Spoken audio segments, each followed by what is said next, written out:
Hello friends and welcome back to the end of the year. It's December, which means it's time for some end of year content. And one of my favorite videos to make every year is my favorite decks of the year. And today I want to talk about my favorite Oracle decks. The Oracle decks that I just could not put down in 2021. Basically, we're doing what it says on the tin. The title is this video, so you don't need an explanation. Let's dive right in. Early on in the year, I was spending quite a bit of time with the Antiquities of Magic Oracle, Volume 1, Traditional Tarot Symbols. This is a beautiful deck by the lovely Gillian C. Wild, who did send this deck to me last year. I've always really loved Gillian's artwork, but the tarot deck, I think, because it's so animal heavy, and I've spoken so many times before about how animal tarot decks just don't tend to work with me. As much as I loved that deck, it wasn't for me. And while this Oracle deck does feature quite a lot of animals, it's not only animals. And I think on top of that, it being an Oracle, I find it a little bit more accessible and easy to work with than a tarot deck. Basically in this deck, we get one object, an animal, an item, a piece of food, whatever it is, one object for each card. And each object is something that you can find in the Rider-Waite-Smith tarot deck, a symbol in that deck. So it's almost like Gillian has deconstructed the symbolism that we're so used to seeing and talking about in the Rider-Waite-Smith and created an oracle out of those symbols, which I think is super clever, and it's just a fun new take on oracle. I feel like there's so many different oracle decks that sometimes it's hard to have a particular point of view or vision, and this oracle deck feels like it really knows what it was trying to accomplish, and I think it's done it very well. The guidebook that Gillian's put together for this oracle deck is wonderful. I love how she includes at the beginning like a history of the symbol, sort of like some of the traditional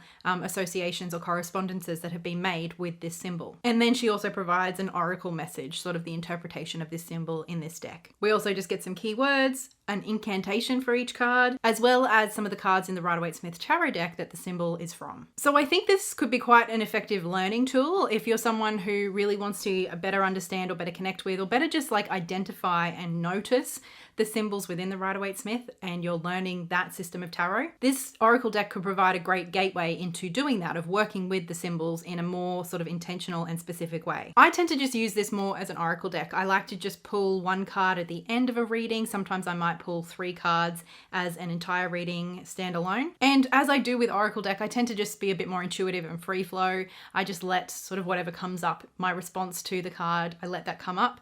But I do really enjoy reading through what Gillian has written in the guidebook and sort of learning a little bit about the history and the correspondences, as well as her interpretation of the card or her intention for the card.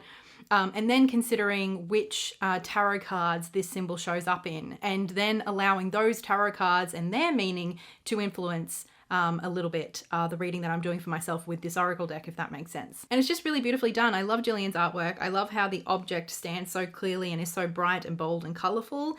And then we have little bits of her detailed, I don't know what these are called, just the line work and the dots and stuff. And it sort of looks like it's, all of this is happening on a piece of burnt parchment. I think in that way it's very layered, and there's a lot of different ways that you can work with this deck. And that's one of the reasons I think I spent so much time with it, especially at the beginning of this year. I had so much fun. The only criticism I've had of this deck, and I do acknowledge that this is very much personal preference, I've heard counter arguments to this as well, is that the cards are each labeled with the name of what's on the card. So for example, lizard, staff, key, and below that is another word. It's just the same word in Latin. To me, that doesn't really add anything other than a bit of a cool factor. I personally would have preferred maybe a keyword or two in place of the Latin there. To me, the English and Latin, the same word, just feels a little bit redundant, I guess. But it is the deck I spent the most time with for the first few months of the year. Another deck I used quite a bit at the beginning of the year was the Australian Wildflower Reading Cards by Cheryl and Darcy. This is an old favorite for me. This is not a deck I use all the time. It's sort of one of those decks that I will spend a couple of months with and then put away for several months. So I'm currently in a phase where I'm not using this deck so much, but I had quite a bit of time spent with it for the first half of the year. It is also a deck that I like to take away with me when Mum and I go, on a trip or on a road trip. This is one of the 2 or 3 decks that I will usually pick to take with me. Obviously, we haven't been doing a whole lot of that in 2021, but I love Cheryl and Darcy's artwork. It's just so vibrant and colorful, and it just feels really alive to me without being life drawing realistic. it feels so alive. It's bold and it captures the essence and the important elements of each flower, I think, and I love how she's done that so well. I love the production of Rockpool Oracle decks. I think they do such a good job, especially for how affordable they keep their decks. The cards are big, they're glossy, they're colourful, they're so vibrant. The guidebooks are fabulous, full colour, and the boxes keep the cards safe as well. And I do love that for a larger box, they are sort of just the width of a book and they fit perfectly on a bookshelf. I love Rockpool Oracle decks. And of course, I love that this is Australian wildflowers. There are so many Oracle decks for, you know, more American-centric flora and fauna. There's so many sort of like Western and even more broadly European.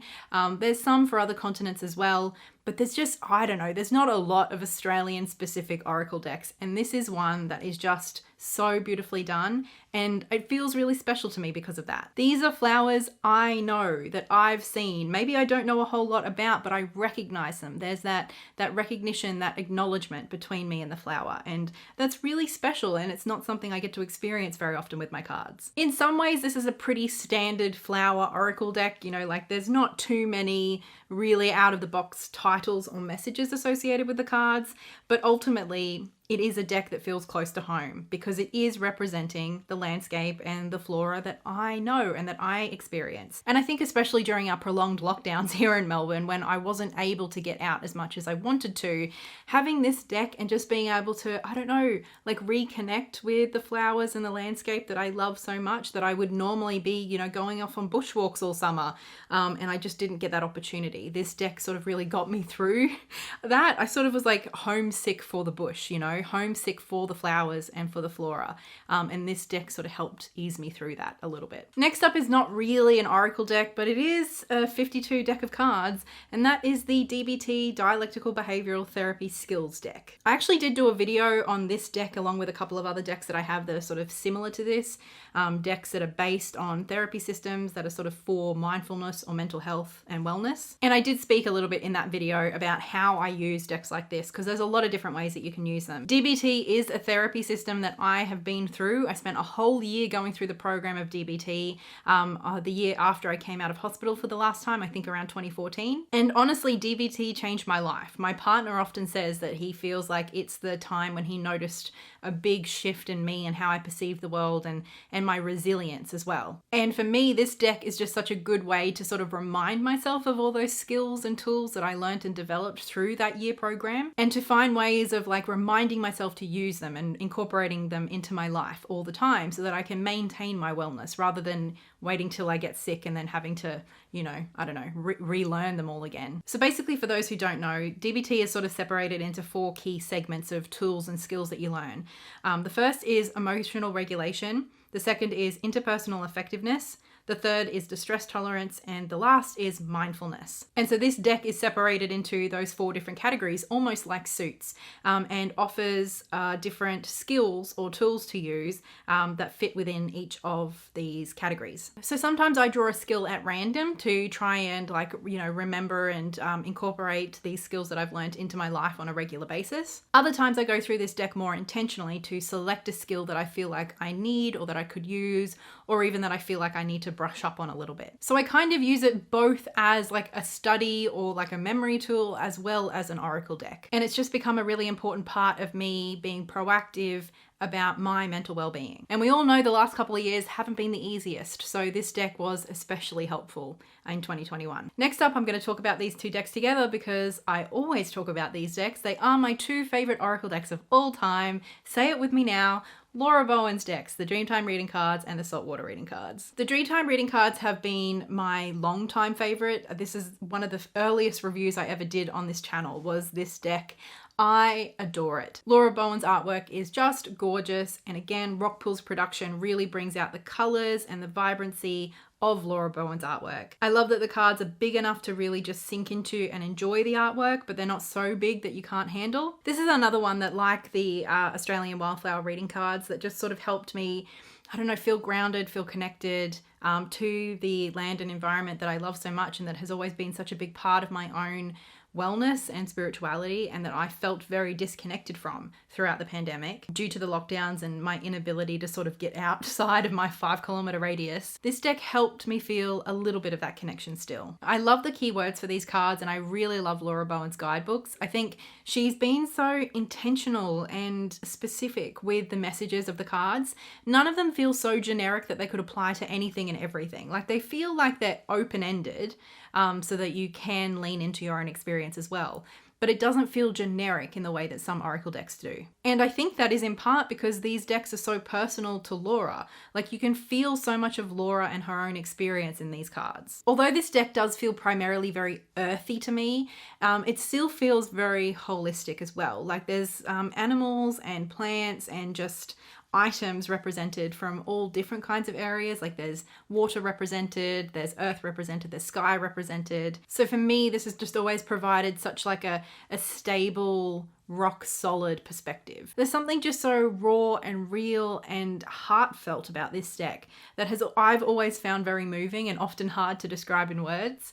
But for years now, I don't know how many years, for years and years and years now, this has been one of my absolute go-to oracle decks, and I just don't see that changing anytime soon. I love it, and I loved it in 2021 as well. And then of course the saltwater reading cards. I never thought that I could love a deck more than I love the Dreamtime reading cards. And I don't know, it's like my children. I can't pick one, but I do find myself going more and more to the saltwater reading cards. There's something so refreshing and invigorating about this deck. And I've spoken before about how I love that Laura Bowen decided to go saltwater with this deck rather than just more like a generic water. Because I feel like a lot of the time when we see water represented in oracle decks especially, it's more about like fresh water. It's more about gentle, soothing, calming, healing energy. Salt water is healing, but it's intense. You know, like there's something really vibrant and alive and invigorating about salt water. I've used this analogy before, but I think it stands. Like, the idea of sort of slipping into a cool, soothing, freshwater situation is very different to slipping into the energetic, the alive sea. Both can be healing for sure, but in very different ways. Like, salt water in a wound, that'll heal that thing up quick, but it will hurt. And for me, Laura has captured that energy so well with this deck. It feels buzzing in the same way salt water feels buzzing to me. It does have a bit of a summer vibe, but not so much that I don't feel like using it at other times of the year.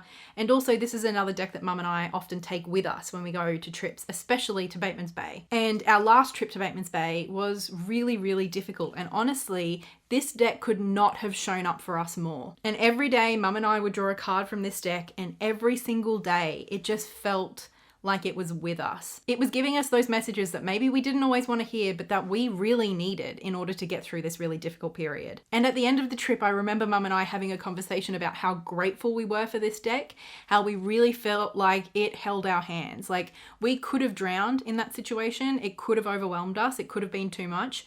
But we got through it and we did what we needed to do. And I think in part it is because of this deck and its messages. So if I had to pick one favorite deck for the year, it would absolutely be this one. Not only because it is my favorite oracle deck, but because in particular this year it just showed up for me when I needed it more than ever. And for my mum too. It was a lifesaver. I don't know how else to say it. And it was one of those experiences that was so synchronistic. Like, we would draw a card with a particular animal or a particular object on it, and somewhere throughout our day we would see that in our environment, or throughout our day, or we would hear the name come up, you know, whether it was, I don't know, whatever. It was those sort of things where it just felt like this oracle deck, it wasn't just with us in that moment in the morning when we drew the card, but it was with us throughout the day. It was a really powerful and moving experience. And I feel nothing but gratitude and love for this deck. I adore it. And then the next two decks I will also talk about together, and that is these two little Rockpool decks. Rockpool has shown up big in this collection, hasn't it? Yeah, 5 of these decks are from Rockpool. Nice. I have also done a video about these two, as well as another mini oracle deck from Rockpool. Firstly, I'll talk about The Secret Garden, which is by Jessica Leigh. Now, these cards are I don't know if you call them oracle decks. I'm fitting them into that category. They're more like affirmation decks. They're very cute. They're nice little pocket-sized sort of decks, and basically they each have like a keyword and then a little message on them, and they all sort of tie into the theme of A Secret Garden. I love love how even though they're almost identical, the artwork on each card, there's a little piece of artwork in the bottom left-hand corner that does change for each card that sort of matches or corresponds to the keyword on that card. I think that's a really nice touch. And this deck has just felt quite sweet and gentle and uplifting and encouraging. I do like how all of the keywords and messages come back to the theme of the Secret Garden. It does help the deck feel more cohesive and almost like a more immersive experience. I wouldn't say there's anything totally unique about the keywords that are chosen. I just think it's really well executed. And I've really enjoyed using it to the point where it's become part of my daily practice. And then the second deck is the Forest Fae by Nadia Turner. Now this one is a little bit different. It's the same size, a nice small like pocket deck, but there is unique artwork for the face of every card in this deck, which definitely does make it feel like an oracle rather than an affirmation deck. This one does feel a little bit more unique to other oracle decks that I've got. Each one features like the keyword or the title, or I think of it as the name of the creature that is featured in the card, and then the message that that fae or creature is offering you. This one definitely does have a lot of personality, and it does feel a little bit more unique than the Secret Garden, but it is a little bit more prickly as well. I find it less soothing and encouraging and more pointed and proactive and directed. Sometimes it's also a little bit cryptic and I don't always understand the meaning of the card immediately, but I have always found that that message sort of unfolds throughout my day. Like I'll have those moments throughout the day of being like, oh, that's what the card meant, right? So basically I've been working with both of these decks almost every day. Like I sort of interchange them depending on my mood and what I feel like I need. I will draw a card from one of these decks every couple of days, and then I keep it as my bookmark for the book that I'm currently reading. And of course, you know that I take a book with me everywhere. So every time I open my book, which is a lot, I see the message that I've got for that day or two or however long I'm holding onto that card. And then there just comes a point, 2 or 3 days later where I just feel like, okay, that message is done. I'm ready for the next one. And then I will come back to whichever deck I feel like I need and draw a new one. And I hold onto it as a bookmark. And it's been such a great way to incorporate Oracle into my life. And especially because I've been challenged a little bit lately, sort of settling into this new job, especially at Christmas time in retail. I've been finding it very difficult, very overwhelming. These two Oracle decks have just sort of like been helping me get through that, honestly, and I love them both. So even though they're quite a bit newer to my collection, they've very quickly become incorporated into my practice on a daily basis, which is wonderful. So those are the Oracle decks that I have spent the most time with this year. I don't tend to use Oracle decks as much or as often as I do tarot, but I definitely have my favorites. And for the Oracle decks that I love them. And they are very important to me and my well-being and my spirituality. And I think that's pretty evident. And you can see that through the decks that I've selected to share with you today. And I would love to hear in the comments what your favorite or most used Oracle decks of 2021 are. And stay tuned because my favorite and most used tarot decks will be coming soon. A big thank you as always to my patrons over on Patreon for all of their support. And an especially big thank you goes to Livia, Lynette Brown, Laurie, and Ian Yitzhak for their very generous support. And thank you so much for watching. I will talk to you again in another video soon. Until then, so much love. Bye.